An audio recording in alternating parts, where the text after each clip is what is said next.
நான் ஒரே ஒரு காரியத்தை தான் என் வீட்டுல கத்துக்கொண்டேன். என்ன தெரியுமா? நாம சும்மா இருந்தா பரலோகம் நமக்காக கிரியை செய்யும். நாமளே கிரியை செய்ய முடிவு பண்ணா பரலோகம் ஓரமா நின்னு பார்க்கும். நீ என்ன பண்ணணுமோ பண்ணணும்னு சொல்லிடும். அமைதியா இருந்து தோத்து போனவங்க யாருமே கிடையாது. பரலோகம் நமக்காக வழக்காடும், இறங்கி வேலை செய்யும். ஐயோ அவங்க அநியாயமா பேசுறாங்க, பேசட்டும். என்ன ஒளிச்சு கட்டுறேன்னு சொல்றாங்க, சொல்லட்டும். வேலையை விட்டு தூக்குறேங்கிறாங்க, சொல்லட்டும். வேலையை விட்டு தூக்கிட்டாங்க, தூக்கட்டும். அடுத்து இதை விட பெரிய வேலையை கொடுத்து அவனை கொண்டு வந்து வா முன்னாடி நிக்க வைக்க கர்த்தர் வல்லமை உள்ள தேவனாய் இருக்கிறார். தேவன் நினைச்சார். இப்ப பாருங்க, போத்திபார் தூக்கி உள்ள போட்டாச்சு. போத்திபார்னா ஜெயிலர், தூக்கி உள்ள போட்டார். எங்க வீட்லயா இப்படி பண்ண? இந்தா உள்ள போ. எவன் உன்னை வெளியே எடுக்கிறான்னு பாக்குறேன். ஓ அப்படியா?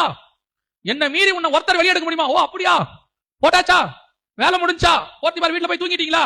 இப்ப நாளைக்கு காலையில நீங்க யோசேப்பை பார்க்க வாங்க. நான் ஏன் வரணும்? நீ வாடா. எதுக்கு வரணும்? அரிசி வேணும்னா வா. யோசேப்பு எங்க இருக்கிறாரு? பார்வோனுக்கு பக்கத்துல உட்கார்ந்திருக்காரு. போத்திபார் போய் பாக்குறாரு. இவன் எப்படி அங்க போனா? உனக்கு ஜெயில வைக்கிறதுக்கு 4 நாள் ஆகும். நான் மேல உட்காரத்துக்கு ஒரு நாள் நைட்டு போதும். கொண்டு போய் மேல உட்கார வச்சிருவேன். நான் ஆடு மேய்க்கிறவனை, புள்ளி மேய்க்கிறவனை ராஜாவா உட்கார வைக்க தேவனால் முடியும். ராஜாவாய் உட்கார்ந்து இருக்கிறவனை புள்ளி மேய்ய வைக்கவும் என்னால் முடியும். நான் சர்வ வல்லமை உள்ள தேவன் என்று கர்த்தர் சொல்லுகிறார். அந்த